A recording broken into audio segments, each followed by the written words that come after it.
সবসময় তো নাটকের ভিডিও আপলোড দেই, সেগুলোতে দেখেন। আজকে নয় আমার জীবন কাহিনী থেকে কিছু শুনলেন। বয়সটা যখন ছিল 16, তখন হারিয়ে ফেললাম নিজের বাবাকে। বাবাকে হারানোর কি যন্ত্রণা যার নাই সেই বোঝে। আমি মানুষটার মন খারাপ থাকলেও ভিডিও দেওয়ার চেষ্টা করি। অনেকেই মনে করে টাকার লোভে। আরে ভাই, আইডি তো মনিটাইজ নাই, আর আমার জানা মতে আইডি কখনোই মনিটাইজ হবে না। এখানে ভিডিও আপলোড দেই শুধু আপনাদের ভালোবাসাই। ভালোবাসা কী জিনিস সেইটা আমি জানি না, তবে আমি মানুষটা কখনোই কাউকে ভালোবাসিনি।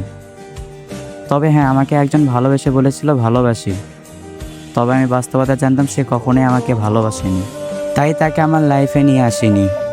আমি চাই আমাকে এমন একজন ভালোবাসুক যে বুঝবে, বোঝাবে এবং সবসময় আমার ভালো থাকার কারণ হবে।